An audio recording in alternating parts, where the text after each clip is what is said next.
Добрый вечер, паважанае спадарства. Дзякую вялікі ўсім, хто сабраліся тут у Атаве, прыйшлі людзі і пачынаем мы трансляцыю нашу. Вы бачыце, у Канаду прыязджаюць нашы самыя вядомыя палітыкі, гісторыкі, і наша рада з намі тут першы раз у Канаду.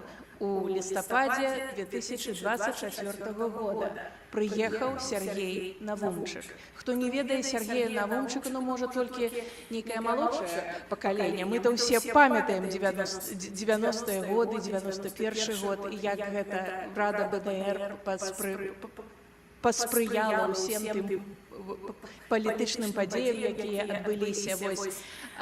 Я перадаю слова Івонцы Сурвіле, якая прадставіць нам спадара Навумчыка, які першы раз прыехаў да нас у Канаду. Канешне, мы гэта будзем прадаўжаць. Пачалі вельмі добрую традыцыю. Дякую. Я тільки хотіла б сказати, що ведаю моєго сябру.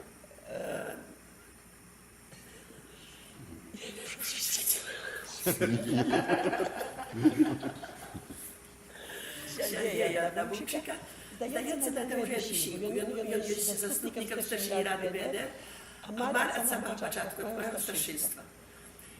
Він перший заступником ради БДР, так що найбільше, фактично найбільше ми працюємо разом.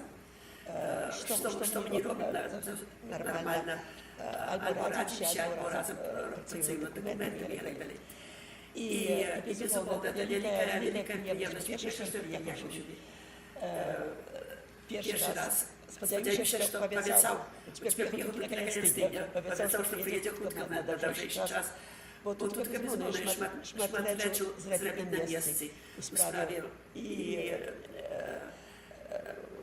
паперів, і планів, і всього. І ми так добре попрацювали полтора дня. Так що я вже сподіваюся, що хутко приїде назад. Так що, Сергій, это наша маленькая группа, тут не представники нашей группы, а іншие больше зарядят себе здоров'я. Вельми приємно, що ти тут ось, і вітаю. Дякую. Дякую, шановна Алена, дякую, Івонка. Ну, 3 рази двоючи Алена, 1 раз Івонка сказали, що я перший раз приїхав, це як така заслуга. В принципі, це правда, ось, вже 28 годів еміграції, і ніяк так отрималося, що будучи громадянином Америки, давно уже в Канаду не доводилося трапляти, а тут була нагода, треба було нам зустрітися з Івонкою, многі речі обговорити, політичні речі, які не завжди можна там про WhatsApp, про телефон, ніяк поговорити. Тому и возникла такая думка, что вот можно споткаться с нашими белорусами в Атаве, тому это спонтанно, это никак не рихтовалось, что не было никакого такого плана, хотя я вельми удячный вам, Алена, и всем, кто до этого причинился, мне так вельми цікаво. И з одного боку, з другого боку, ну вот в такой ситуации завсёды думаешь, что вот можно людям сказать, тому что тут, заправды, вы все ведаете практично тое, что ведаю я. Я навряд ці здольны штосьці вам сказаць новага, чаго вот вы не ведаеце, паколькі вы людзі ўжо пераважна тут сталага веку, ну, дарослага, будзем так казаць, за палітычнай сітуацыі сочыце вельмі уважліва. Правда, я вот заўважыў, што з Канады, вот гэта вот сапраўды такое нейкае такое цікавае адрозненне з Канады, вось гэтыя падзеі, якія там адбываюцца у нас у Европе, хотя американский громадянин, але, ну, во всяком разе, пакуль што стала, жыву у Празе, яны так вот успрымаюцца, як бы, ну, успрымаюцца з космоса. Вось канадыйцы, канадыйскія беларусы, я маю на ўвазе, вы неяк больш спакойна ставіцеся, больш філасофску ставіцеся да всіх гэтых там даволі такіх драматычных падзеяў, чым, напрыклад, американскія беларусы. Не ведаю, чым это патлумачыць, можа быць, больш размеранае такое жыццё, што, конечно, добра для псіхікі, натуральна, і для такога філасофскага асэнсавання. І калі мы гаварылі пра гэту сустрэчу, то ўзнікла у нас такая ідэя, паколькі вось Івонка ўжо прадставіла мяне як намесніка свайго па Радзе Беларускай Народнай Рэспублікі. В гэтым годзе мы, Рада БНР, абвясцілі гэты год, 24 год, годам Васіля Быкова. Бо ў гэтым годзе, 19 чэрвеня, Васілю Владзіміровичу Быкаву споўнілася 100 гадоў. І, можа быць, я тады проста паспрабую паразважаць, ці разам мы паспрабуем паразважаць, бо, можа быць, пытанні будуць потым нейкія, што ўвогуле азначала для нас, для ўсіх, для беларусаў гэтая постаць Быкава, што яна азначае для цяперашняга пакалення і што яна будзе ў будучым азначаць, тым больш, што з ім, менавіта з Быкавым, звязаныя практычна все тыя падзеі, якія наше пакаленне, скажем, ад 40 да 65 гадоў, напрыклад, ці старэйшай, закранутыя, я маю на ўвазе палітычна актыўных людзей і палітычна істотныя падзеі. Вось, зноў жа я скажу, што рызыкоўна тут у гэтай аўдыторыі, на гэтай зямлі гаварыць пра Быкава, бо тут жыве ў Канадзе Зінаіда Гімбілевіч, аўтарка найлепшай, на мой погляд, манаграфіі пра творчасць Быкава, дзе яна вельмі так глыбока асэнсавала і ягоны жыццёвы шлях, і, што важна, ягоную прозу, ягоныя творы, упісала іх у кантэкст нацыянальнай гісторыі і даволі так падала даволі цікавыя рэтраспекцыі, у тым ліку і да сучаснага ўспрымання, нават пайшла на некаторыя рызыкоўныя такія абагульненні, даволі рызыкоўныя, на якія ніхто не асмеліўся пайсці. Таму гаварыць тут людзям, якія могуць гаварыць з Гімбілевіч, гаварыць пра Быкава, это крыху. Это тое ж самае, што пры Івонцы гаварыць пра Раду БНР, ці пры Алені Логвін я пачаў бы разважаць, так сказаць, пра нейкія юрыдычныя прававыя аспекты дзейнасці палітыкаў беларускіх ці канадыйскіх. Тым не менш. Вось я лічу, што... тут я прывёз... Мы, Рада БНР, я маю на ўвазе, прафінансавалі выданне кніжкі «Быкаў 100». Гэта зборнік, ён складаецца з некалькіх раздзелаў. Першы раздзел – гэта 100 цытатаў быкаўскіх. Гэта пераважна тыя цытаты, якія ён гаварыў на Радыё Свабода цягам апошніх 20 гадоў свайго жыцця. Это звязана, чаму толькі на Радыё Свабода, таму што звычайна звязана з пытаннем капірайта. Практычна там палова гэтых інтэрв'ю я яго браў, таму прэтэнзій па гэтай лініі проста мы ведалі быць не будзе, а зараз пытанне капірайта, вы разумееце, правільнае, но істотнае. А таксама ўспаміны тых, хто з Быкавым быў у Празе, пра ягоныя апошнія дні і тыдні. Вось я думаю, што тут кожнаму хопіць гэтых кніг, і вы пачытаеце гэтыя ўспаміны пра даволі сапраўды драматычныя эпізоды, як ён апынуўся ў Чэхіі, чаму ён там апынуўся, як ён потым паехаў у Менск і што адбылося з Менску. Фактычна яго рэжым паклаў у труну.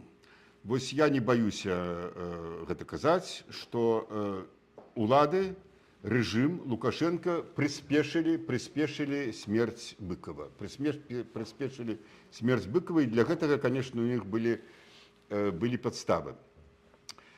І, на мой погляд, гэта Васіль Быкаў самая буйная постаць у нашай нацыянальнай гісторыі, не толькі 20-го стагоддзя, але думаецца, што пасля Францішка Скарыны. Па некалькіх прычынах. Найперш, як пісьменнік. Бо, хаця мы мелі сваіх нацыянальных геніяў і Максіма Богдановича, і Янку Купалу, і Якуба Коласа, і Владзіміра Караткевіча, і гэта сапраўды тыя асобы, якія, калі говорыць чыста пра літаратуру, я не літаратуразнаўца, наколькі я разумею, ўсё ж такі філалагічную адукацыю на журфаку атрымаў, наколькі можна меркаваць, проста вывелі беларускую мову да ўзроўню літаратурнай мовы, што ў Францыі зрабіў хто? Бальзак, так? Напэўна. Не ведаю. Ну, Гюго. Значыць, ну, Не, я думаю, магчыма, крышку раней. Магчыма, крышку раней, тады это можа быць нават Жан-Жак Руссо. Так. Ну, у нас гэта, безумоўна, Купала, Колас, і тут ужо абсалютна, можна сказаць, завершаны быў працэс. Чаму Быкаў?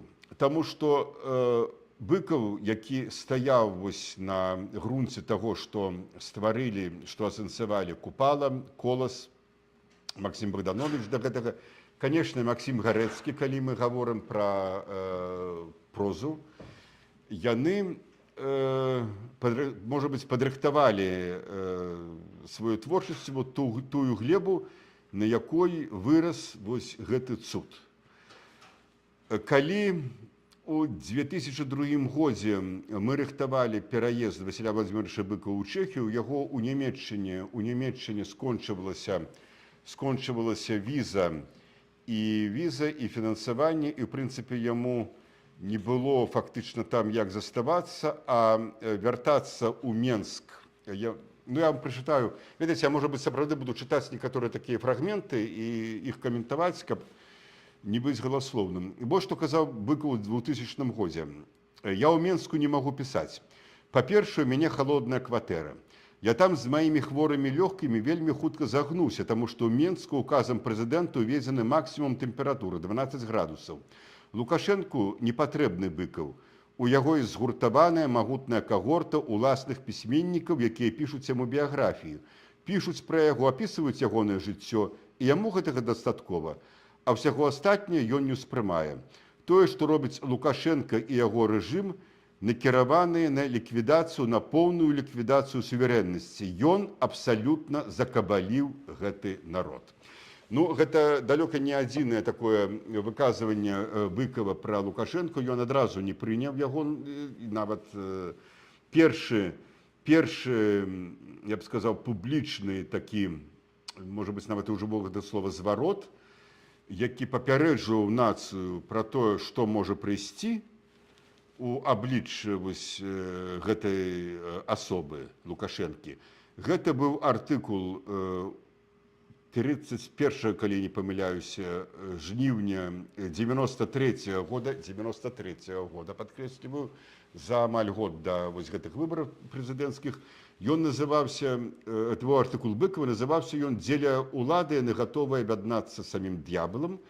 І Васіль Владзімірович, там, это было ў народнай газеце, парламенцкай газеце, наклад 500 000 экземпляраў быў, дзе ён проста адштурхнуўся ад інтэрв'ю Быкова газеце «Правда», прабачце, Быкова адштурхнуўся ад інтэрв'ю Лукашэнкі газеце «Правда», дзе Лукашенко наўпрост заявіў, што вот нам трэба зараз, так сказать, нам нужно воссоединить вначале Россию и Беларусь в единое государство, а потом и Украина присоединится. Ну, фактично, это было дзеянне супраць незалежнасці Беларусі, і мы тады, дэпутаты БНФ, запатрабавалі, ён яшчэ паехаў у Маскву, там выступіў на кангрэсе так званых, як ён называўся, кангрэс народаў СССР, штосьці вот такое.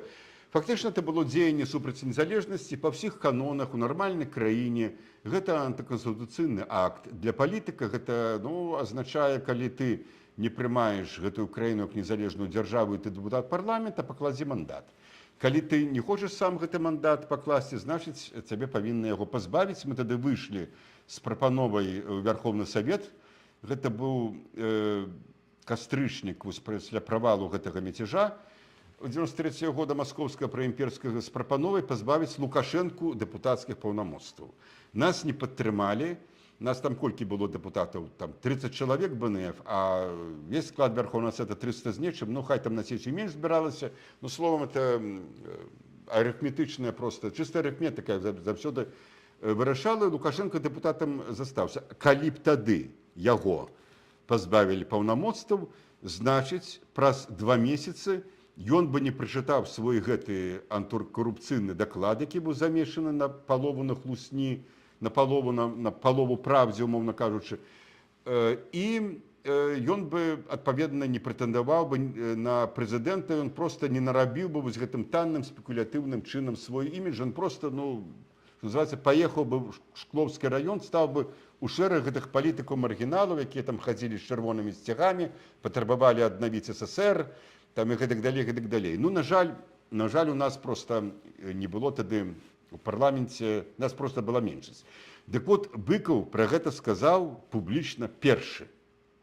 Быкаў сказаў публічна першы, і, конечно, Лукашенко яму гэтага дараваць не мог. Ён выціснуў фактычна яго з краіны. Вось я быў сабраў, у тым ліку, і піша пра гэта Зінаіда Гімбілевіч у сваёй кнізе. Яна, там цікавая гэта кніга пабудавана, яна пабудавана на аналізе у Зінаіды і на фрагменце тых інтэрв'ю, тых гутарах, якія яна ў Быкава брала і ў Менску, і потым, калі ён ужо жыў у Нямецчыне. Дык вось, уявіце сабе, што недзе ў годзе 96-м, 7-м, 8-м, і гэта была нармальная сітуацыя, калі, напрыклад, па тэлевізіі выступае намеснік пракурора і заяўляе, што ва Ушачах арыштаваны там племяннік Васіля Быкава, які там гандляваў нейкімі валютнымі спекуляцыямі, займаўся, гэтак далей, гэтак далей. Ніякага племянніка там у Быкава не было. Это было абсолютно, ну, я думаю, что и такого человека, Василя супроводжаючым Быкова, там не арыштовали. Але гэта было запущено. Ну, асабліва, ну, вы ведаеце, што яго называлі там па тэлебачанні лукашэнкаўскім літаратурным власавцам, Іванам непомнящым з радства, і вот гэта было кожны тыдзень. Чалавеку ўжо за 75 гадоў. Кожны тыдзень табе па тэлевізіі гавораць, што ты падонак, што ты не павінен тут быць, што зямля беларуская цябе не выносіць. Ну і вяршыней, канешне, было, вось яна апісвае гэты эпізод, што, не, это Барадулін, прабачце, это Барадулін в сваіх дзённіках апісвае, што зноў жа па тэлебачанні выступае нейкі там чыноўнік і кажа, што вот этот Василь Быков, ну я буду по-белорусски говорить, он по-русски, конечно, там говорю ясно, этот Василь Быков, который вот сейчас вот против нашего президента, на самом деле это не тот Василь Быков, який вот воевал во время войны, все такое. Вот той Василь Быков сапраўды был, загинул под Кіровоградом, і там яго магіла, а вот этот Василь Быков, ён скраў гэтыя документы, напісаў бацькам, што ён жывы, прыехаў, пераканаў старых бацькоў, ну якія там былі старыя бацькі, ім там было 50 гадоў, пераканаў бацькоў, што ён іх сын, і пад відам сапраўднага Василя Быкова, значит, ён вітаў за распад СССР, выступае супраць нашага прэзідэнта і гэтак далей. Ну, в прынцыпе, гэта, конечно, абсурд. Ну, вот нормальны чалавек з нармальнымі мазгамі скажа, што вот такая ахінея для, ну, чалавека, які, ну, хоць мінімальнымі, нават не аналітычнымі здольнасцямі валодае, а, ну, просто, ну, здаровым нейкім сэнсам. Ну, гэта ерунда, бо чыста можна запытацца, што бацькі не пазналі праз 4 гады вайна скончылася, не пазналі свайго сына. Ну, тым не менш, вот на публіку нашу, на вялікі жаль, гэта все ўплывала, і Быкаў быў даведзены да таго стану, што ён павінен быў прыняць гэтую прапанову, здаецца, фінскага спачатку, не, шведскага апенцэнтра, потым ён жыў у Фінляндыі, потым ён жыў у Нямецчыне, і калі вось ужо там такая ситуация была, что, ну, вот я эту историю вельмі падрабязна описываю, просто вкратце. Калі скончыўся тэрмін візы і так званая стипендия, то, ну, паўстала пытанне, дзе быць, дзе жыць. І паколькі у нас уже былі вельмі добрыя адносіны ў Чэхіі з Вацлавам Гавелам, тагачасным прэзідэнтам Чэхіі, ну, мы паспрабавалі зрабіць так, каб вось яму было права на жыхарства. Гавел напісаў ліст у Міністэрства ўнутраных спраў Чэхіі, дзе сказаў, што ён лічыць, што для Чэхіі, для чэшскага народа мець на сваёй зямлі такого госця і даць яму магчымасць тут жыць і працаваць, гэта вялікі гонар.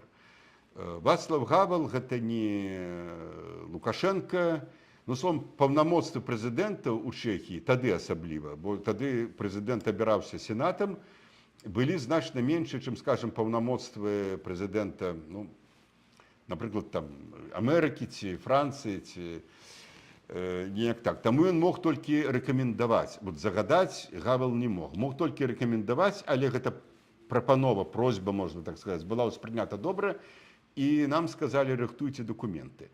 Шчыра кажучы, тады мы з сябрамі прайшлі, што называецца, все гэтых 7 колаў бюрократычнага пекла, бо прыйшлося нам збіраць все гэтыя вось дробныя, так сказаць, паперкі там пра фінансавы стан, там нават трэба было здаць паперку пра несудовасць там і гэтак далей. Словом, вот все тое, што праходзілі звычайныя мігранты, трэба было прайсці і Быкаву.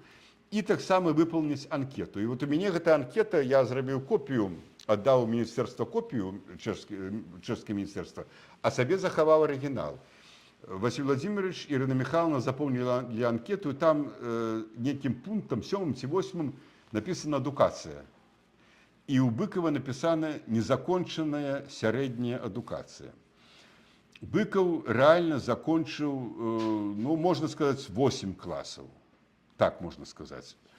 И больше нигде никаких университетов он не скончил, коли не лечить вось гэтых курсаў, артылерыйскіх курсаў, якія ён праходзіў як будучы афіцэр савецкай арміі, гэтак далей, першыя месяцы вайны.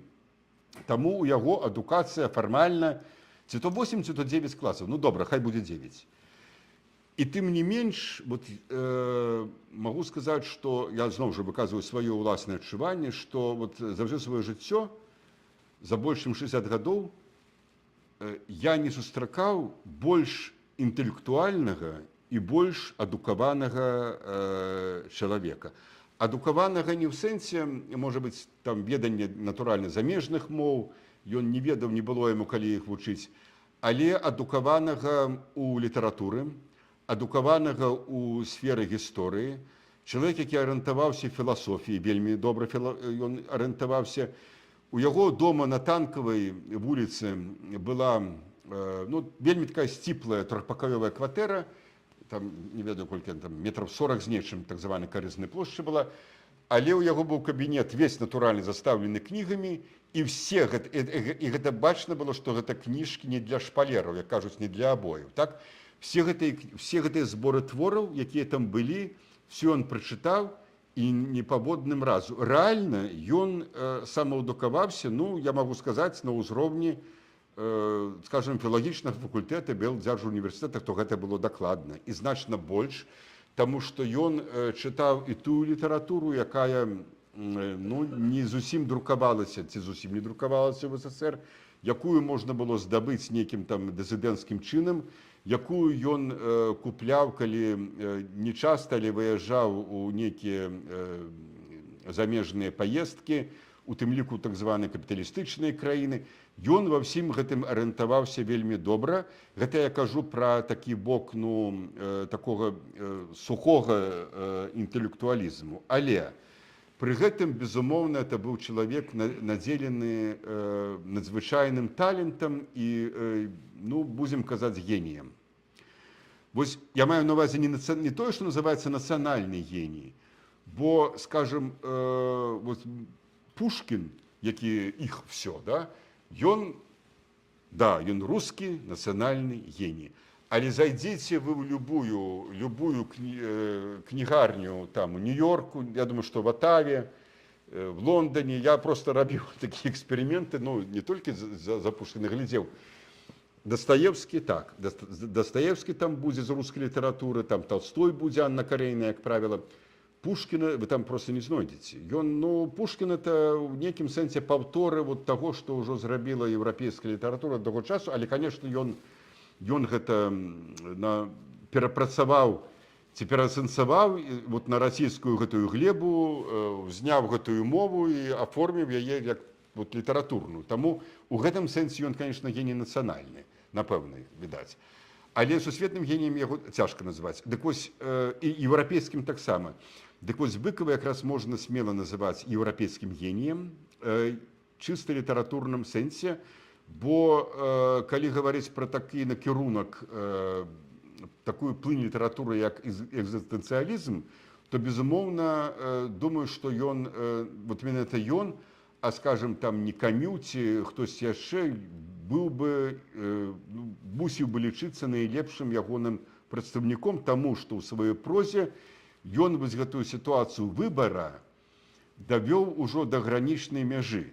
Бо калі ў іншых там паняцце выбара, гэта выбар паміж жыццём і смерцю, я буду вельмі схематычна просто гаварыць, калі хтосьці, можа быць, падзабыў, то в чым сутнасць, што чалавек вот гэтага экзістэнцыі, так, што чалавек выбірае, ці ён вот зараз здрадзіць там, і здрадзіць я маю на ўвазе, там, сябрам, там, сваім, там, аднапаўчанам, там, калі пра армію казаць, хаця справа тут не войску, ці там радзіме, ці я не ведаю каму, не жонцы, не ў гэтым сэнсе, так, там, ці мужу.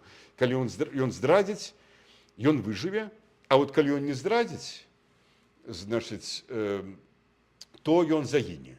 І это сапраўды рэальны маральны выбар. Дык вось у Быкова выбар яшчэ больш цяжкі. У яго выбар, асабліва гэта пачалося з Сотнікава, і далей гэта развівалася вельмі моцна ў ягонай прозе канца 80-х, другой паловы 80-х гадоў, 90-х гадоў, у яго выбар паміж смерцю і смерцю. Вось у тумане асабліва гэты твор, я не буду пераказваць сюжэт, просто вот, яны ёсць в электронным выглядзе, зайсці на беларускую палічку ці нават на флібусту, прабачце, што я пірацкі сайт рэкламую. Вось, і можна лёгка скачаць, тым ліку на беларускай мове, там Kindle закачаць і пачытаць. Чалавек стаіць перад выбарам, і так будзе дрэнна, ён загіне, і так ён загіне. Але вот тут ён застанецца чалавекам, а вот тут ён будзе падонкам. Прычым яшчэ горш, што ніхто, вот як у тумане, ніхто не будзе знаць, як ты памёр. Ці ты памёр падонкам, ці ты памёр чалавекам. І вот ён ставіць просто абсалютна, это вот реально вельмі цяжкі выбар. Ніхто у еўрапейскай літаратуры так, прычым з такой мастацкай сілай, як гэта зрабіў Быкаў, гэтага не рабіў і, ў прынцыпе, не робіць цяпер. Называць, конечно, Быкова пісьменнікам ваенным, гэта ўсё роўна, што, казаць, што вось там, скажем, хто, у Дзюрера, так, гравюра «Апокаліпсіс». Дзюрера, так, «Апокаліпсіс», здаецца, у Дзюрера. Што гэта вось, это лічыцца адным з вяршыняў графікі сусветнай, так? Пробачьте, можна я просто питання задам про такий вибор, що це ж окончання життя самогубством, да? Ось коли головний герой у тумані, і він кончає... В тумані, так. Ну і тут уже другі вибори устає. Я, коли глядів кіно і про цей твор сам познав, що я бы так не поступил бы, чтобы я скончил життя самогубством. Это так можно поравнать, что такие выбор, да, поміж смертью и смертью, что вот головный герой этой у тумане, он просто таки выбирает для себя выход. Ну, так вот і ёсць сутнасць. Ён яшчэ больш тут, вы правильно заўважылі, ён яшчэ ідзе, Быкаў яшчэ ідзе да хрысціянскай тэмы. Самагубства у хрысціянстве гэта грэх, так? Гэта грэх. Ён яшчэ чалавека ставіць перад выбарам яшчэ і граху. Таму ну, добра, чтобы я не ведаю, добра ці не добра, што конечно добра, чтобы не скончылі самагубствам, тут пытанню няма. Але справа ж тут не в тым, каб даваць ацэнкі, як я б зрабіў. Хаця ну, кожны чытач можа праекаваць там сябе на гэту сітуацыю, на іншую сітуацыю. Мы просто гаворым пра Быкова, што ён сапраўды вот ставіць перад такім вельмі жорсткім фактам. Это я прывёў адзін прыклад. Я, шчыра кажучы, не глядзеў фільма, я не ведаю, якая там, ну, я думаю, што там не адступіў аўтар. А хто, Лазніца здымаў, так здаецца? Здаецца, Лазніца быў рэжысёр. Ну, да свайго сораму не глядзеў, просто не шмат я кіно гляджу, ну, так, неяк, так вот, больш чытаю. Так, ну, але сутнасць такая. І, дык вось, я просто вярнуся да таго, што як у гэтага у графіка апакаліпсіс там коні і людзі сказаць, што это вот твор пра каней, пра лошадзей, так все роўна, што называць Быкова, што это вот, ну, Быкаў піша пра вайну. Ён піша пра вайну, таму што гэта матэрыял, які ён вельмі добра ведае, які ён прайшоў. І для яго это просто спосаб, ну, матэрыял, спосаб, інструмент, як для скульптара, скажем, гліна, гэта таксама, так сказаць, нейкі матэрыял, з якім ён працуе для Івонка, яна і графік, і для яе гэта, скажем, там нейкая пласціна, на якой яна робіць графіку, ці штосьці іншае. Так і тут. Галоўнае не ў тым, што Быкаў піша пра вайну, і менавіта там пра вайну. Галоўнае тым, што ён піша пра чалавека, ён паказвае вось чалавека так, у прынцыпе, на вайне, таму што вайна стварае, ну, самыя такія экстрэмальныя умовы, у тым ліку і умовы у выбары, ну, вот паміж тым, як паміраць. Нават падкрэслю не проста, ці жыць, ці паміраць, а як паміраць. Гэта вельмі такі, ну, моцны з яго боку быў ход у нейкія наступныя асэнсаванні. І вось гэты чалавек, так, вось я папрасіў у Івонкі з яе бібліятэкі кніжку «Быкаў сотнікаў». Гэта кніжка перакладзеная выдадзеная ў Францыі у 1974 годзе, неўзабаве пасля выхада аповесці, неўзабаве пасля выхада гэтай аповесці ў новым міре. Можа быць, самы знакаміты сусветны твор Быкова, хаця, на мой погляд, самы ягоны такі, ну, лепшы твор, ну, вяршыня ввогуле беларускай прозы, гэта, конечно, знак беды. Па многіх прычынах, але лічыцца ў свеце самы вядомы, вось гэта якраз гэта, таму што ён самы такі, ну, груба кажучы, экзістэнцыйны. Ён вельмі моцна зрабіў уражанне, калі ён выйшаў, калі яго пераклалі. І тут я знайшоў адну, калі гэтую кніжку рыхтаваў, я, ну, не ўсё мог перачытаць, але перачытаў некаторыя быкаўскія творы і паклаў перад сабой дзве аповесці. Паклаў «Его батальён», якую я чытаў, калі служыў в арміі. Я помню, сидзелі мы в акопе, дождь ідзе, значыць, там, ну, ніякая не вайна, але, так сказать, ты мусіш там сидзець, бо отцы камандзіра сказалі, вот, ну, там быць, і все такое. І у мяне быў зборнік аповесцяў Быкова па-руску, я вот памятаю, вот этот «Его батальён», ён самы такі ваенны ў плане апісання быта. Вот гэтага, ну, як начальства гнабіць, значыць, афіцера, малодшага афіцера быў малодшым афіцерам, лейтенантам, там таксама, так сказать, ну, там, правда, капітан дзейнічае, словом, вельмі так это мне блізка на душу легло, асабліва вось гэтым побытам. І я взяўся яго перачытываць па-беларуску, і ў мяне было адчуванне, што я чытаю абсолютна іншы твор, просто іншы твор. Тады я пачаў яго чытаць па-руску, па-расейску, ужо не так, не тое адчуванне, нейкія рэчы я, конечно, там, ну, сюжэты я памятаў, але гэта іншае. Вот па-беларуску Быкаў пісаў значна больш багата па лексіцы, па выбару лексіка найперш, так сказать, ну, прычым ён там выкарыстоўваў нейкія, як это прынята казаць, дыялектызмы вось той вот часткі полачыны, можа быць, мяжа ад полачыны да лепельшчыны, калі ўжо так вельмі геаграфічна казаць.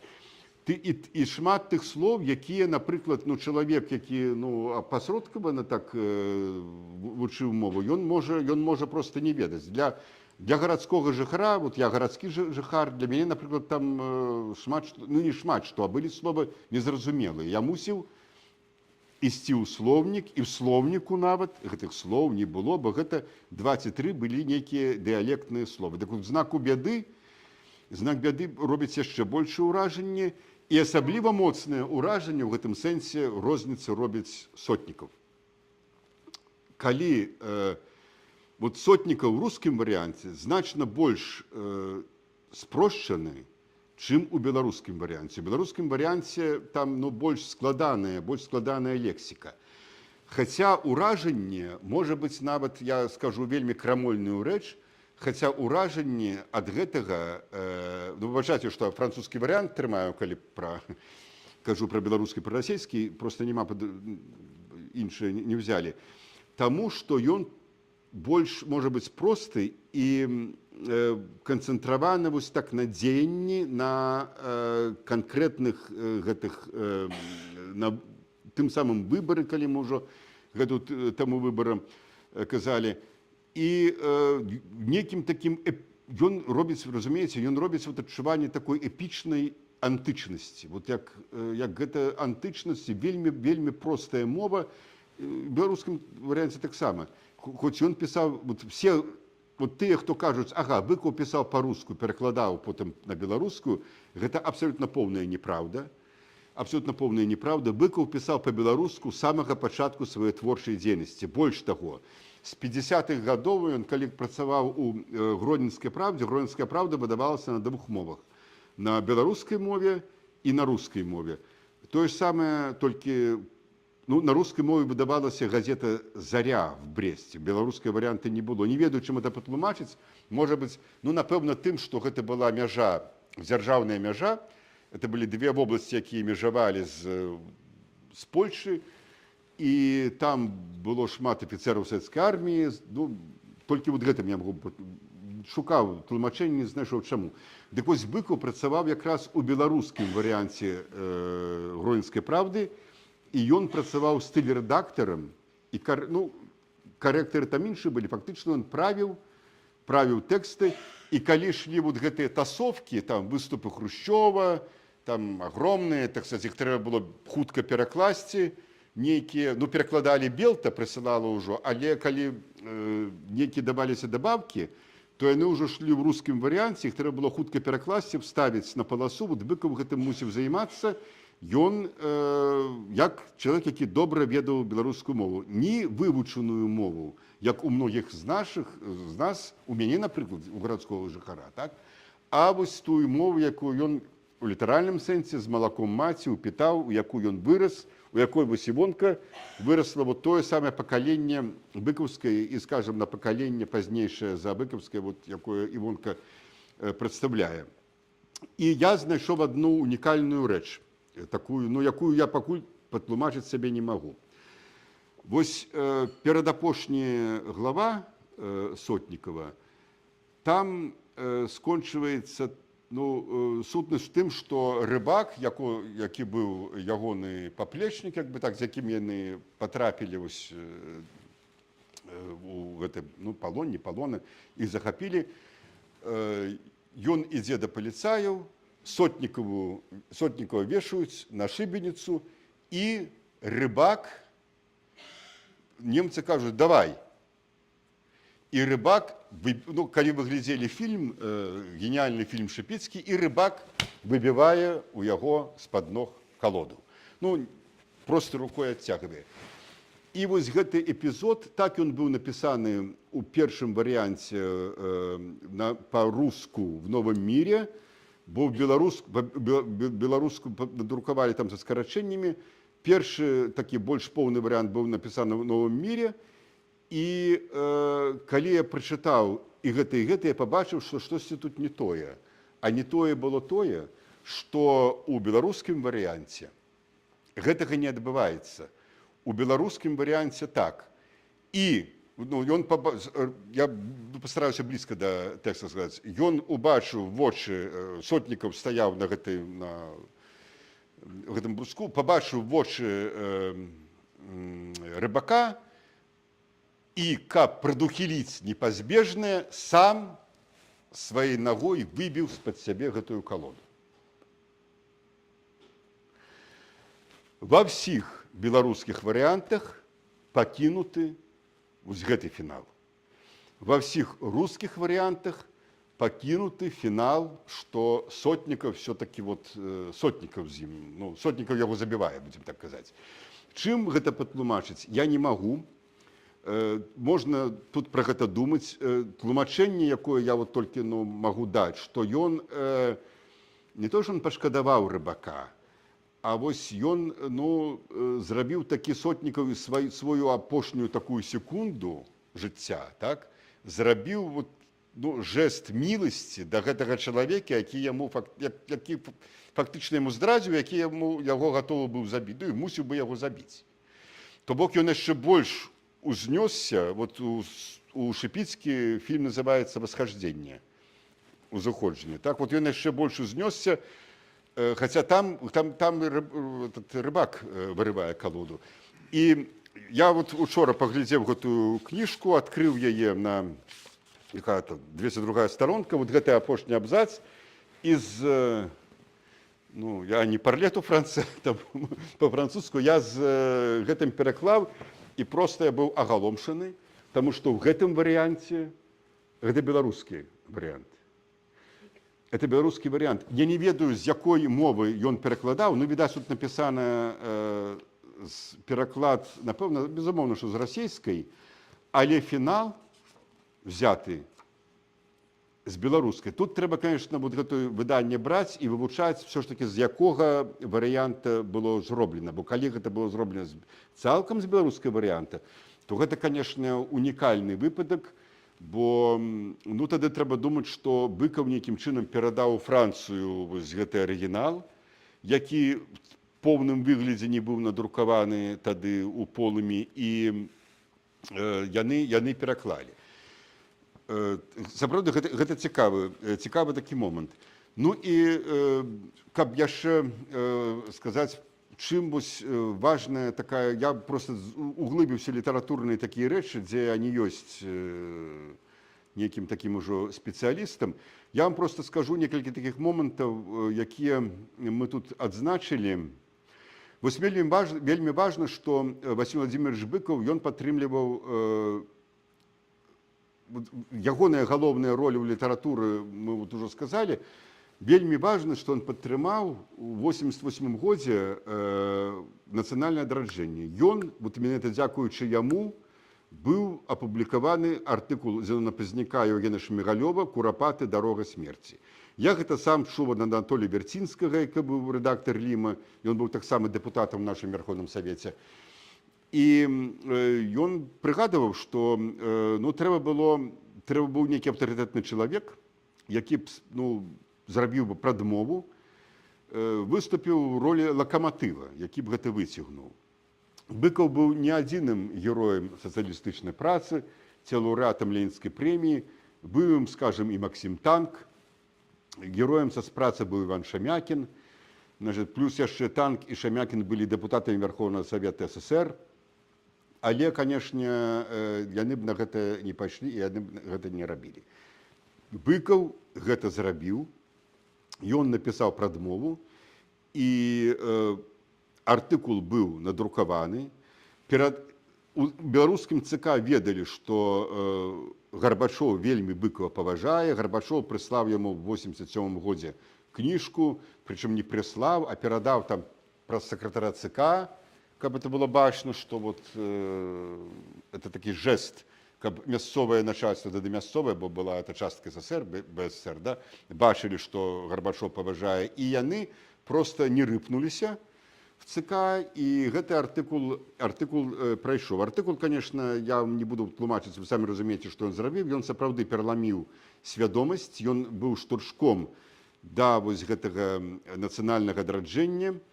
Па сутнасці, потым былі вельмі рашучыя паводзіны Васіля Владимировича Быкова 19 кастрычніка 1988 года, калі ў чырвоным касцёле, тады это быў дом кіно, зараз касцёл Сымона і Алены, быў з'езд, дзе ўтвараўся мартыралог, і калі паставілі пытанне гэта на галасаванне, то супрацоўнік ЦК КПБ, там яшчэ быў намеснік генеральнага прокурора Кондратьев, яны, так сказать, спрабавалі гэтаму перашкодзіць. Тады Быкаў проста, вот ёсць гэты здымак, ён взяў мікрафон, літаральна вырваў з рук Бузука, Ростислава Бузук, супрацоўнік ЦК, мікрафон, і сказаў, так, давайте мы зробім без дыскусіі. Хто за? Хто за? Так, супраць. Ёсць? Устрымаліся? Ёсць? Нема. Все, прынята. І тыя толькі раскрылі рты. А за столом сидзеў і Максім Танк, і іншыя вельмі паважаныя асобы, але вось яны на такое адважыцца не маглі. І тое, што і вот наступныя, ну, просто волі лёсу я ўдзячны, што мне давялося тады, вось гэтыя гады, калі мы былі ў Верховным Савеце, быць з ім у даволі такіх добрых, але і блізкіх адносінах, і ён хадзіў на все паседжанні Сойма БНФ, напрыклад.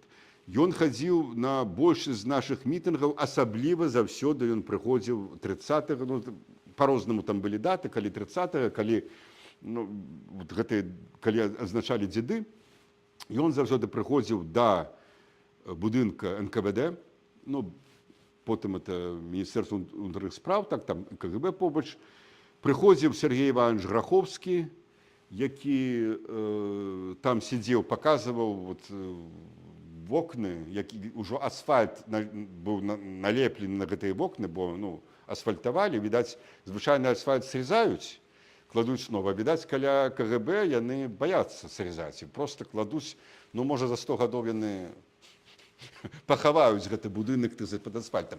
Ён паказваў тыя месцы, дзе ён тады сидзеў у 1937 годзе. І Василь Владимирович, як правіла, ён выступаў, як правіла, мы прасілі яго першую, мы ішлі першую, потым да парка Чарюскінцаў, там яшчэ быў мітынг, і потым ішлі ў Курапаты. Ён, ну, это, як правіла, ўжо быў канец восені, даволі такая, ну, недобрая сітуацыя. Надвор'е было дрэнным, як правіла, дождж быў нейкі такі, ну, холодна было.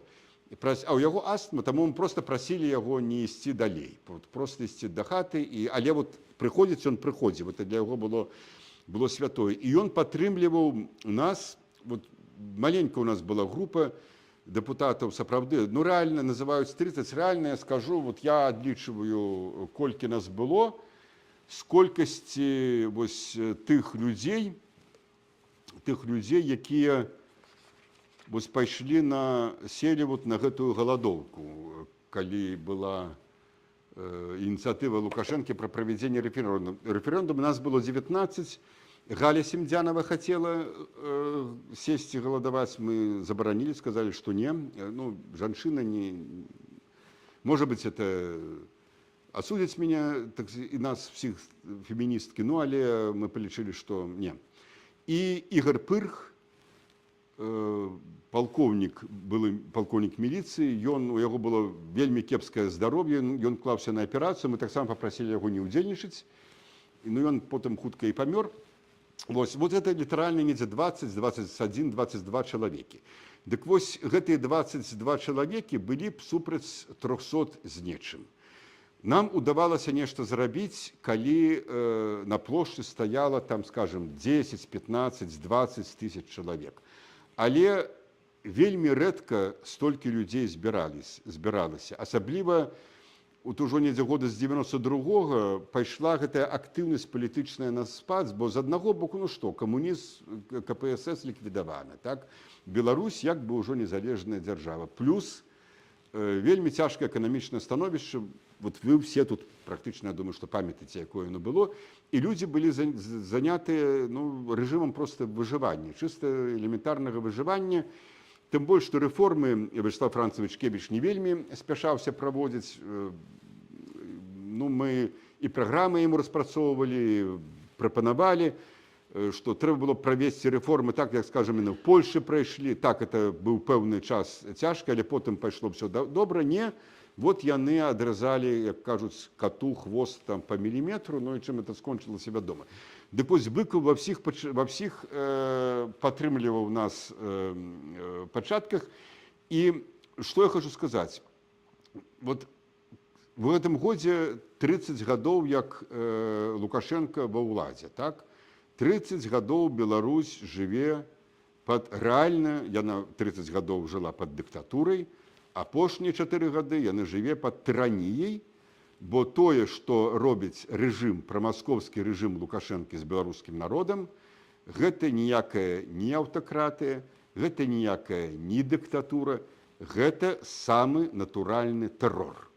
Это вот рэальны тэрор, які, магчыма, ну, відаць, ён быў у 37 годзе, мы тады не жылі, Івонка год была, так сказать, не памятаю гэтага, але з літаратуры мы ведаем, што тады было, толькі, ведаеце, можа быць, нават зараз цяжэй, бо у НКВДшнікаў не было інтэрнэта, у іх не было, так сказать, спосабаў сачэння за людзьмі, перілюстрацыі, яны маглі там паглядзець ліст нейкі, вскрыць, пачытаць, так?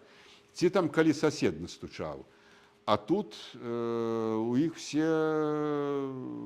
у руках все, так сказать, тэхнічныя спосабы. Яны могуць праслухоўваць, яны могуць праглядаць, яны могуць, так сказать, заходзіць з адлегласці там у камп'ютары і гэтак далей. Таму, конечно, гэта такі тэхналагічны і тым больш яшчэ цынічны тэрор.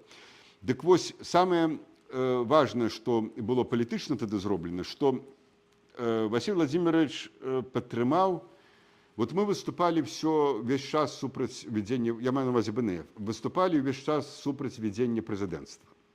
Мы лічылі, што Беларусь павінна заставацца парламенцкай рэспублікай, і калі б не было ўведзена прэзідэнцтва, калі б, які б там не быў, ну, быў той Верховны Савет, так, ён быў, значыць, рэтраградны, там яшчэ пры камуністах абраны, у 95-м годзе ён быў пераабраны, ясна, там БНФ і дэмакраты, магчыма, большасць бы не ўзялі, але павялічылі б сваю прысутнасць. Было прадстаўніцтва партый, былі вельмі моцныя зробленыя зрухі у нацыянальных, у тэмах, скажем, нацыянальнага адраджэння. Вось я вам прывяду такі факт. 1 верасня 93-го года 80% першакласнікаў у Беларусі, 80% першакласнікаў пайшлі у беларускія, это значыць беларускамоўныя класы. 80% першакласнікаў.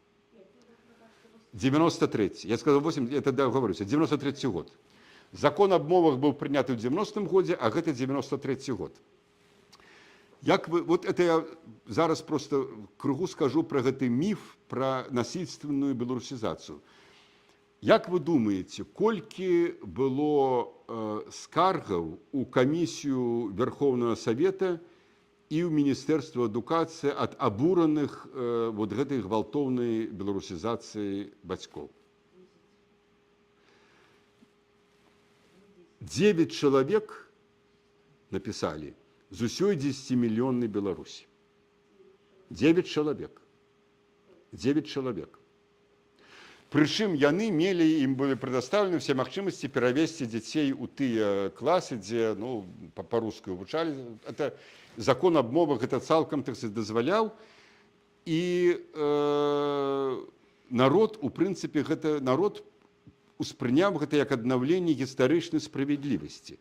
Ну, што такое сёння адкрыць беларускі клас? Ці ў апошнія там 25 гадоў, я вам не буду расказваць, вы гэта цудоўна ведаеце, і як это ўсё, так сказать, там адбывалася. Дык вось яшчэ б 4, 5, 6 гадоў вось гэтай парламенцкай рэспублікі, як Лукашенко называл гаварільні і балтавні. Ну, сутнасць такая. парламент створаны для того, каб там была гаварільня і балтаўня. Калі ў парламенце няма гаварільні, балтаўні, а ёсць поўнае аднадушша, тады раздаюцца іншыя гукі. Тады ідзе гук удараў дубінкамі па спінах народа і крікаў за Кресціным. Тое, што адбываецца ўжо далёка, так сказаць, не першы год. Тады гэта будзе аўтакратыя ў лепшым выпадку, а ў горшым, як зараз, тады гэта будзе тэрор. Калі б 4-5 гадоў былі б ужо канчаткова аформлены б дэмакратычныя, усталявалася б шматпартыйная сістэма, ужо партыі нармальна, ужо вырасла б, а галоўнае, вырасла б гэтае маладое пакаленне, яно б ужо уступіла у этап, электаральны этап, так званы, так, яму, вспомнілася 18 гадоў, яно ўжо мела права галасаваць. Вот тыя, хто, скажем, пайшлі там у першую класу ў 93-м годзе, ім яшчэ было далёка, а хто, скажем, ужо хадзілі там в 7-й класе, 8-й класе, хто ўжо уступіў жыццё пры незалежнасці, пры беларускім тэлебачанні, пры выданнях тых же самых кніг Арлова, Ларысы Геніуш, іншых, каму ўжо выкладалі сапраўдную гісторыю Беларусі, пра Вялікае княства Літоўскае расказвалі, пра БНР расказвалі, хто ўжо ведаў, што Беларусь, аказваецца, не такія былі, так сказать, цудоўныя там адносіны з Расіяй, а гэта былі вельмі складаныя адносіны, мякка кажучы. Хто ўжо ведаў бы гэтую гісторыю нармальна і нармальна ўспрыняў, вось гэтыя людзі праз 5 гадоў, праз 6 гадоў, уступіўшы ў гэты этап, ужо ні за якога Лукашэнку б не прагаласавалі ніколі. А ў 94-м годзе, калі людзі яшчэ толькі жылі 2-3 гады, прычым сталае пакаленне, все ж таки яно складала большасць электаральную, пры Савецкім Саюзе, і вот яны патрапілі на гэтыя сацыяльныя перамены, даволі цяжкія, натуральна, яны многія хацелі вяртання, ясна, што ў тое, што было раней. І тут з'яўляецца чалавек, які кажа, я все вам верну. Я вам верну Советский Союз, я вам верну, там, я вклады вам верну. Ну, абсолютно нереально. Я памятаю, может быть, и вы памятаете, когда вот были гэтыя апошнія дебаты Лукашенко и Кебича, и Лукашенко говорит, я верну вклады. Кебич пытается, как вы это сделаете, Александр Григорьевич, как? Я знаю, как. Ну, так говорил Лукашенко. В дадзеным выпадку мы говорим про Лукашенко, я знаю, как. И люди поверили, и, так сказать, за его проголосовали. Но натурально это все было не просто так. Натурально за Лукашенком стояла Москва. Это реально, это мог бы вам долго рассказывать, так сказать, бо зараз я зрабіў другое выданне кнігі 94-е, першае выйшла гадоў 6 назад. Зараз просто допісаў, бо і новыя факты з'явіліся. Неяк я ўжо, не працуючы на Радыё Свабода, магу, ну, больш, скажем так, ну, не то, што не паліткарэктна, а так больш свабадней пісаць, бо калі ты працуеш, ну, як журналіст, ты мусіш, ну, ты падпарадкоўваешся пэўным, так сказать, ну, нормам крок вправо, крок влево. А тым больш, што это выданне было Радыё Свабода. За што я вельмі ўдзячны, безумоўна, радыё, бо яно вось выдала все эти 6 кніжак пра нашу гісторыю. Дык вось так і атрымалася. І Васіль Владзімірович тады таксама нас падтрымаў, калі мы выступалі супраць прэзідэнцтва, што трэба колькі гадоў парламенцкай рэспублікі, што трэба даць народу агледзецца, стаць проста з кален, до конца стаць з кален. Ну, вось не атрымалася. І яшчэ адзін вельмі важны момант, паколькі тут і тым больш Івонка Сурвіла прысутнічае, я скажу, што ён падтрымліваў заўсёды Раду Беларускай Народнай Рэспублікі. Вы ведаеце, што апошнія ягоныя празаічныя творы будаваліся якраз на сюжэтах, звязаных з БНР, на Слуцкім паўстанні, таксама з такім драматычным фіналам. Яны былі жоўты песочак таксама, скажем, але вот ён ведаў, што і ён лічыў, што гэта вот адно з самых такіх светлых эпізодаў у гісторыі Беларусі. А самы апошні выступ Быкова, публічны выступ, быў у сакавіку 2003 года. вось калі Івонка прыехаў, ён сказаў, што можа быць заснавальнікі БНР і нечага такога не дасягнулі супер, так сказать, дзяржавы, той дзяржавы, якая бы існавала там дзесяцігоддзі, але яны зрабілі нешта значна больш важнае. Яны запалілі свечку надзеі.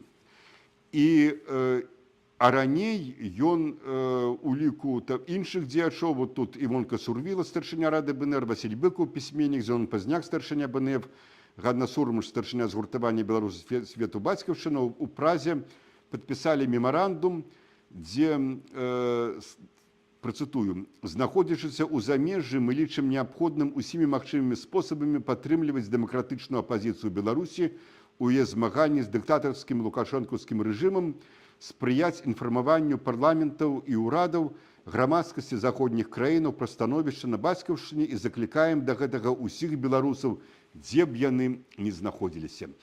Мы аб'ядноўваем свае намаганні вакол рады БНР як легітымнага прадстаўніка суверэнных правоў беларускага народу, замацаваных актам 25 сакавіка 2018 году.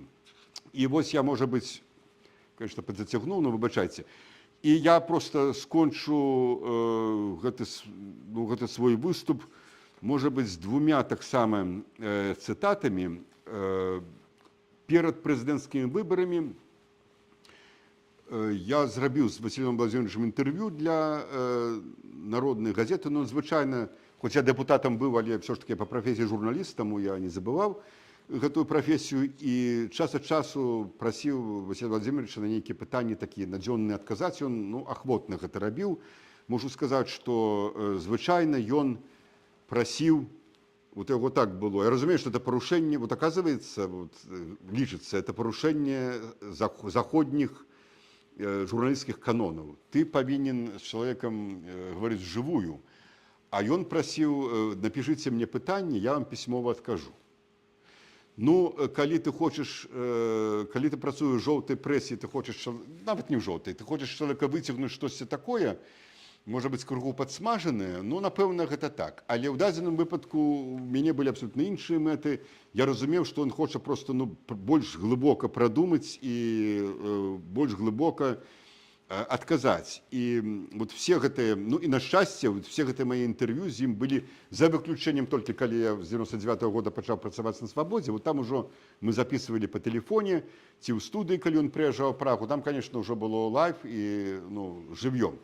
А все астатнюю он адказваў пісьмова, ці ад рукі, ці на друкарскай машынцы Ірына Михайловна, яго жонка друкавала, ён правіў. Вот у меня все гэтыя ягоныя святыя для мяне аркушы захаваліся. Вось это было сказана за 2 месяцы да гэтых выбараў, калі прыйшоў Лукашенко.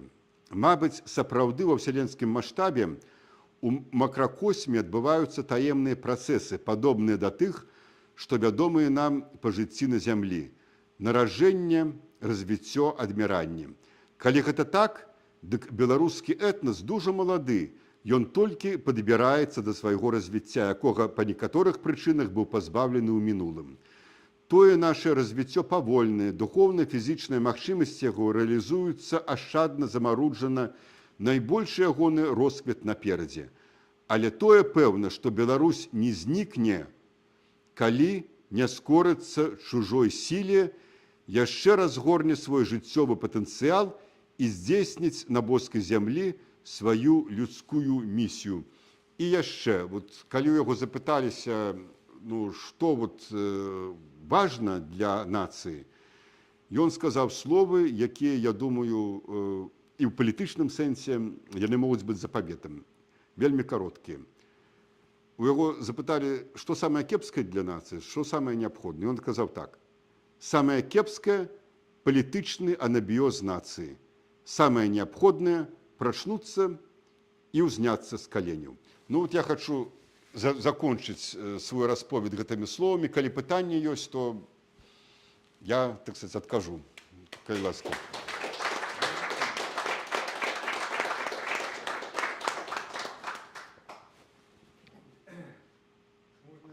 Так. Пытанне, што я ўжо трошки закрануў тэму смерці і смерці. Вось я думаю, что она тема для нас, для всех вельми важная, да? Что, Ну, чым больш жывеш, тым больш разумееш, што важна, конечно. вось і- Падбіраешся да гэтага этапа, так сказаць, І може вот помалу. для вас особисто, ось як вот эта вот тема самогубства, да? Якая вот у тумані там як-то у конці яна там відбувається. І ось ну, это ось тема у сучасним нашим, як сказати, у супольництві сусветним, да, вот эта тема евтаназії. Ось як от ви особисто ставитеся до евтаназії? Дзякуй. Калі гаварыць пра канкрэтна ў тумане, што там адбылося, наколькі я памятаю, там ён сабе забівае, каб зняць, там жа яго засталіся жонка і дзеці. І калі ён сабе не заб'е, то будзе лічыцца, што ён як бы здраднік, і на жонку, на дзяцей вось будзе гэтая пляма, і цяжка ім будзе жыць. Хаця, ў прынцыпе, у тым-то і выбар яго, што ўсё роўна гэта ніхто не даведаецца. Ці ён загінуў, ці яго забілі за тое, што вось, так сказаць, што не зрабіў тое, што мусіў зрабіць, ці ён вось так это скончыў. Ну, я не рэлігійны, шчыра скажу, чалавек, так ужо, каб, ну, не выцыркоўлены чалавек. Я разумею, што па хрысціянскіх канонах самазабойства гэта смяротны грэх, што Бог даў жыццё, і Бог толькі можа яго адняць. З другого боку, гэта вот можа быць тая катэгорыя, у якой вельмі цяжка даваць ацэнкі і вельмі цяжка, ну, нават штосьці раіць і штосьці ацэньваць, бо ты не пабыў у скуры чалавека, які, вот канкрэтна вы запыталіся па эўтаназію, это крыху асобнае, чым проста, бо самазабойства, это людзі ідуць з даведзеныя абставінамі жыцця, ў самых розных сітуацыях гэта робяць, это адно. А эўтаназія, вы запыталіся пра эўтаназію канкрэтна, таму я вам канкрэтна адказваю, это медыцынскі тэрмін. Так? Это, так сказать, чалавек, які, ну, бачыць, што, як правіла, гэта ці вельмі цяжкая хвароба, якая будзе невылечнай і, напэўна, смерць будзе пакутлівай, ці чалавек ужо, ну, стаміўся жыць. Як правіла, ідуць людзі, якія вельмі сталым веку. Ну, відаць, у іх на гэта ёсць прычыны. І не пабыўшы, я вот скажу так, што не пабыўшы у іх скуры, і не дай Бог, я не магу адказаць на гэта. Вот на гэта пытанне я вам адказаць не магу. Вот скажу, як ёсць. Не ведаю. Яшчэ можа пытанне. Слухайце, вам трэба, вот на маім месцы, в гэтым выпадку, мусіў бы сядзець святар. Ці чалавек, ну, знаёмы з тэалогіі, ён бы вам вельмі все цудоўна расклаў па паліцах, бо ён бы сыходзіў з пэўных канонаў, ну, скажем, хрысціянскіх. У тым сэнсе, што зараз маладыя людзі таксама, яны абмяркоўваюць гэта пытанне. Яны таксама думаюць, а як да гэтага ставіцца? Это як вот, як это сказаць, ну, вот наше вот жыццё, насколько, як оно должно подвести до заканчэння. І вот вы когда говорили, что вот вельмі важно, як, можа, я по-своему говорю, что правильно померти. Есть такое? Як бы сказать, что не просто померти, а правильно померти. Ну, што датычна маладых людзей, дык, відаць, мы все разумеем, што гэта абсалютна выключаныя і немагчымыя, недапушчальныя вось гэтыя асабліва нейкія масавыя самазабойствы, ці вось ёсць нейкія секты, там атрымліваюць нейкія загады, і людзі маладыя кідаюцца з паверха, там 15 ці якога, ці 10. Тут пытанняў няма. А чалавек, які пастаўлены ў такія ўмовы, ў цяжкія ўмовы, ну, напэўна, гэта права ягонага выбару. Тут гэта, відаць, ён мусіць, можа чалавек мець на гэта права, напэўна. Але зноў жа я скажу, это вот тая тэма, на якой бы я толькі мог бы выказаць сваё меркаванне, прычым сказаўшы, што яно вельмі суб'ектыўнае і нікому проста і блізка не хацелася б так раіць, браць на сабе такую смеласць раіць. Тут кожны мусіць сам неяк вырашаць. Але, напэўна, такое права можа быць, бо мы ведаем, што краіны вельмі цывілізаваныя. У Европе яны гэта прынялі. Напэўна, ёсць такія пакуты фізічныя, якія чалавек ужо вынесці не можа, і ён лічыць, што хай я там ужо на тым свеце патраплю ў пекла, але на гэтым свеце я пакутаваць перастану. Гэта калі ён вернік. Калі ён не вернік, то, відаць, такая праблема перад ім увогуле не стаіць. Я прошу пробачить, може я мав на увазі більш обширне питання, тому що много зараз людей, як сказати, буддизмом, як реінкарнацією, як сказати, так сказать, увлекаются, да? Таким больше. Ну, мы про Быкова больше, так? Я еще хочу спадарства, може, у кого есть пытанне задать.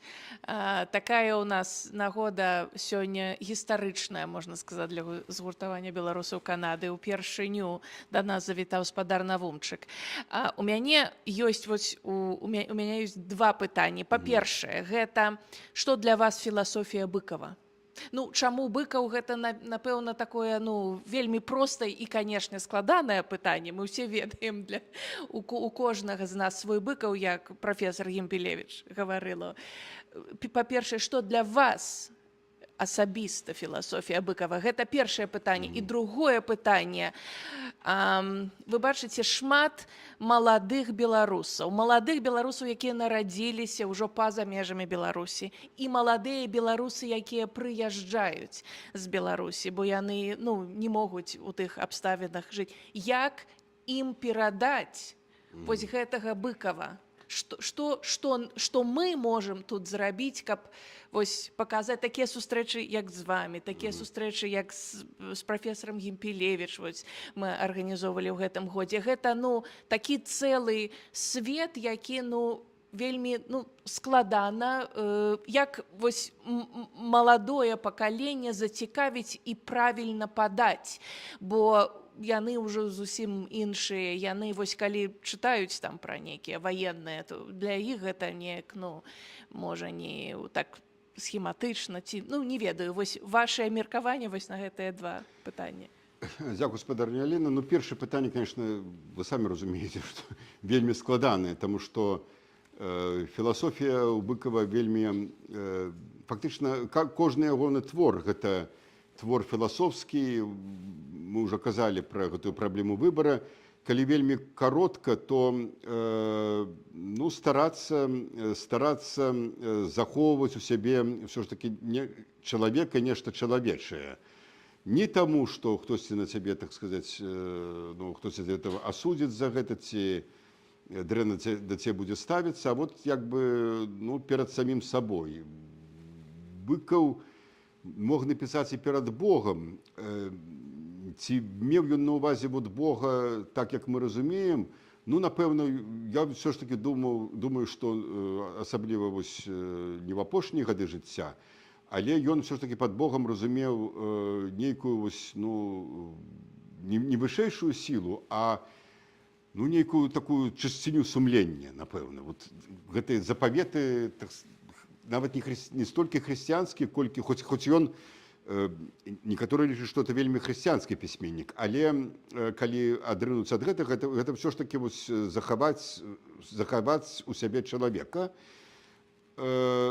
У больш такім прагматычным ці прыкладным сэнсе, напэўна, ён вучыць, што трэба больш кампрамісна ці талерантна ставіцца да людзей, таму што ёсць сітуацыі, у якіх менш імкнуцца, хоць мы все любім так і пазласловіць, і пагаварыць там кагосьці асуджаць, тым больш калі такія сітуацыі палітычныя, ну хапае матэрыяла для гэтага, так? Але все ж таки ацэньваць чалавека больш можа быць кампрамісна, бо калі ты не быў у той сітуацыі, у якой ты ацэньваеш, ты гатовы ацаніць нейкі ўчынак чалавека, то ты можаш вельмі моцна памыліцца, і жыццё можа табе даць вельмі жорсткі урок такога ж самага, толькі яшчэ больш, так сказать, сканцэнтравана жорсткага сэнсу. Вось у яго гэта ёсць. Калі вы заўважылі, у яго у творах няма прамога адказу, у яго абсалютна няма дыдактыкі. Калі Лев Толстой скончыў «Войну и мир», ему мало было там 900 сторонок, і ён яшчэ дадаў 70, ці колькі там, 60, дзе ён патлумачыў, хоць ён і напісаў, што калі вы пытаецеся ў мяне, што я хацеў сказаць «Войной и миром», мне трэба было б зноўку напісаць «Войну и мир», але все ж таки ён вырашыў патлумачыць, і ён патлумачыў сваё бачанне гісторыі, ролі асобы гісторыі. Дарэчы, вельмі цікавае чытанне, мы в школе заўсёды ж яго прапускалі, ясна, але ну, я вот недавно прачытаў, там не зусім можна згадзіцца, але цікава. То, ну, скажем, такое, а в канцы жыцця ён увогуле пайшоў Толстой, маралізатарства, абсалютнае 15 гадоў апошняе яго жыцця, это полное маралізатарства, просто вот, так сказать, он вучыў людзей, якім трэба жыць. Вот Быков гэтага не рабіў абсалютна, хоць ён практычна дажыў да ўзросту Льва Толстого. Практычна, там колькі не хапіла, зусім, здаецца, 2 гады, калі не памыляюся. Вот, то у яго гэтага няма. Ён дае нам магчымасць вот, ацэньвай сам, вот, як так ці так. Я маю на ўвазе ацэньвай сам як чытачу. Наконт моладзі, ведаеце, тут праблема ў тым, што мы, ну, моладзь зусім іншая. Вот наше пакаленне, скажем, ну, у мяне вот, у маёй маці з Івонкай розніца у 1,5 месяца. Яны нарадзіліся в адзін і той жа год, розніца 1,5 месяца. Таму, скажем, я могу сказаць, што вот это пакаленне, ну, перад маім, так? Вот мне 62-63 гады, скутка будзе. Вот это розніца паміж Івонкай і маім пакаленнем. І нават вот наступным пасля мяне, скажем, ну, 35-40-вым, паміж сённяшнім 40-гадовым і 80-гадовым розніца менш, чым розніца паміж 40-гадовым, там, скажем, і 20-гадовым. Не кажучы там пра ўжо гэтыя іншыя. Яны жывуць в зусім іншай інфармацыйнай прасторы. У іх зусім іншыя крыніцы інфармацыі. У іх выпрацоўваюцца зусім іншыя навыкі атрымання і ўспрымання гэтай інфармацыі. Я разумею, што для іх прачытаць 170-180 сторонок – это подзвиг зрабіць. У іх кліпавае мысленне. І гэтых далей, вы цудоўна гэта все ведаеце, лепш за мяне, бо ну, просто, так сказать, ясно, что у кагосьці уже, ну, і внукі, напэўна, ёсць, у мяне няма пакуль што. Дык бачыце, і гэта штосьці ім цяжка. Ну, перакласці гэта ў коміксы, а зараз, здаецца, японцы так ввогуле практычна всю класіку сусветную пераклалі ў коміксы. Ну, магчыма, але гэта, ну, занадта прымітыўна. Думаю, што, шановная Алена, вы не гэта мелі на ўвазе, так, якой форме ім падаць, а як зацікавіць, калі гаварыць пра Быкова. Ну, толькі зацікавіўшы іх тым, што вось земля іх продкаў – гэта Беларусь. Я, ведаеце, песіміст у адносінах да таго, колькі чалавек вернецца пасля вот гэтай цяперашняй хваля эміграцыі, апошнія 4 гады пасля 20-го года, гэта сапраўды можна параўнаць з патопам, вот, як тады, пра які пісаў Генрых Сенкевіч, это сапраўды з'ехала па розных ацэнках ад 300 до 400 тысяч людзей. Это не тыя, хто паехаў в Россию зарабляць, он паехаў на паўгода, потом не вярнуўся, потом не знаю. А вот з'ехаў, што называецца так, што ён не можа вярнуцца, бо ён там, ну, хто на ўліку, хто ўжо адседзеў, хто там экстрэмістам абвешчаны, хто там лайкаў тое, што забараняецца лайкаць і гэтак далей. З іх вернецца вельмі мала, асабліва тых, хто мае дзяцей. Бо як толькі дзіцёнак пайшоў у школу, як ён адучыўся 2-3 гады, ну, я не ведаю, хто рызыкне паехаць назад, каб дзіцёнка потым назад вяртаць у той вот асяродак, нават у тую праграму, якую па новай трэба вучыцца. Это трэба мець вельмі моцны стымул. І мы мусім разумець, што не все з нас гэтыя стымулы маюць. Там, можа быць, такіх ужо вельмі адданых патрыётаў значна меншым. Ну, людзі, зрэшты, нармальна маюць права нармальна жыць, нармальна гадаваць дзяцей, там чакаць унукаў, нармальна існаваць. І не абавязаны яны пакласці, ахвяраваць ужо не толькі сваім жыццём, але жыццём там сваіх, так сказаць, дзяцей. Таму такая колькасць будзе вельмі малая. Яна, безумоўна, будзе, але я гэта, ну, калі гэта будзе 10%, я буду лічыць, што это неверагодная рэч, што это вельмі шмат. Рэальна, я думаю, што вельмі мала.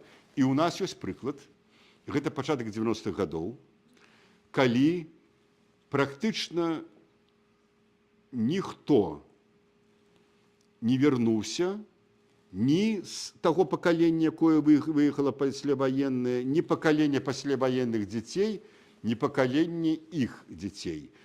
Правда, тут крыху, як гаворыцца, не зусім чысты эксперымент, калі мы будзем гаварыць. Бо, вот, ведаеце, я памятаю, калі быў гэты з'езд беларусаў свету, памятаеце, Івонка, так, 93-й год у оперным тэатры, ну, памятаеце все, во всяком разе, здымкі бачылі, это сабралася там дыаспора, весь, так сказать, свет, і Шушкевіч быў, Быкаў адкрываў, Шушкевіч кіраўнік дзяржавы, там, ну, Кебіч не прыйшоў, ну, віцэ-прэм'еры там ягоныя былі, ну, цудоўна все, так, это ўжо самая такая вяршыня, здаецца, вот яднанне дыяспоры і метраполіі.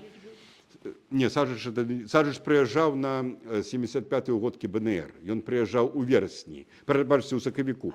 А на так.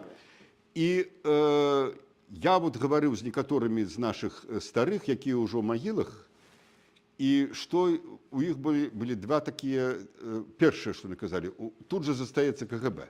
Вот у вас же застаецца КГБ, я кажу, слухайце там, ну паглядзіце, нічога яны там не зробяць, вот і бел-чырвоны-белы сцяг. Не, КГБ застаецца. Я памятаю, Шукілойц тады, здаецца, не прыязджаў, але я потым гаварыў з ім у 96-м годзе, калі вот мы взяли з пазняком, калі вымушаны былі взяць палітпрытулак, ён говорю, чалавечае, хто пабыў у іх капцюрах, той не паверыць. І разумееце, а другое, што мяне ўражвала, што яны вельмі, не тое, што насцярожана, а вельмі так песімістычна глядзелі. Некаторыя давалі ацэнкі праз гадзіну пасля таго, як самалёт прызямліўся ў аэрапорце, бо яны кажуць, у вас тут спрэс па-расейску. Вы ўжо 2 гады незалежны, там ці 3 гады, у вас спрэс па-расейску. Слухайце, калі вот у вас такая сітуацыя, калі народ гэтага не разумее, вы-то, палітыкі, можа быць, гэта разумееце, ясна там, але, ну, маецца на увазе там БНФ, да? Але калі народ гэтага не разумее, не хоча, калі ён не парваў ва шматкі гэты парламент і гэты ўрад, бо памяняць это можна даволі, ну, шыльды можна памяняць там за месяц, так? Людзей перавучыць, так, это мусіць быць этапны працэс, а гэта можна было зрабіць хутка. Значыць, штосьці тут будзе не так.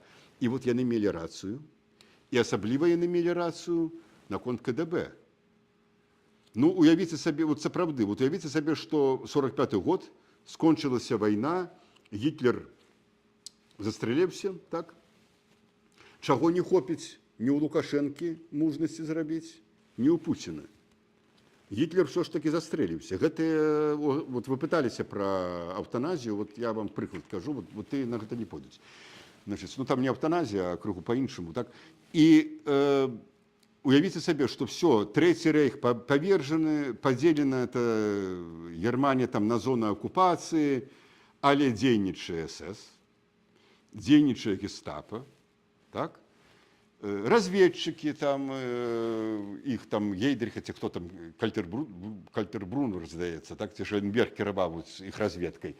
Хто сидіць там недзе ў ЗША, хто в Великой Британии, на разведчики, працуюць на Берлин, и архивы все засталіся, ёсць СС, ёсць Гестапо, все это засталося. Нацистская идеология ніяк не забароненыя. Ну што, гэта немагчыма ўявіць. А в СССР у 91 годзе так і атрымалася.